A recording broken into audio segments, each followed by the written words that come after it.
که میشه خروجیش اینجوری میشه که هیچ جوره پاره نمیشه. حالا بذارید در جلو قشنگ‌تر میشه داستانش. بیشتر شد. آره جاده چالوس بودم، برگشتنی 6 تا ماشین بودیم ما.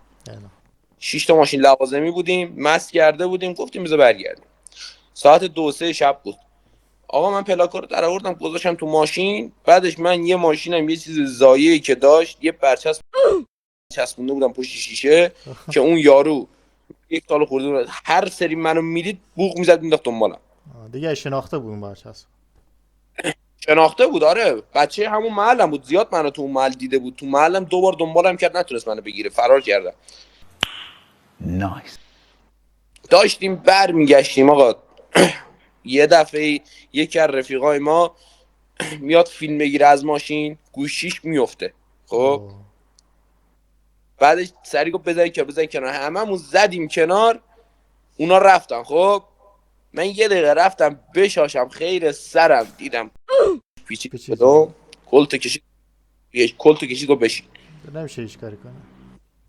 دستمو گذاشتم رو سرم، زنگ زد جرس حقیقی یه ذره پشت ماشین بره. ها نبود داداش اون ماشینی کسی نمیتونست کنه باش، خاموش میشد اگه یه دفعه ول میکردی. فقط قلقش دست خودش. ماشین قلقش فقط دست دیگه. یکی از بچه حالا دمش گرم 207 داره، اتوبانو دید من نیستم، اتوبان برعکس اومده بود، خلاف اومده بود، اونم درگیر شد، گفت تو هم میبرم. این دیگه سری پیچید فرار کرد دیگه، یارو نتونست اینو بگیره. آقا ماشین ما رو بردن و خودمونم انتقالمون دادن کلانتری.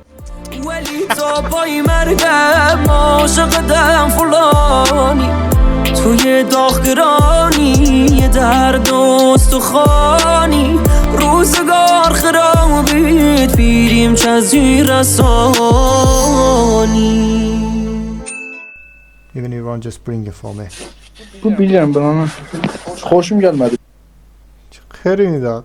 Your sound الان حاجی صدا قطعه. صدا داری؟ الو.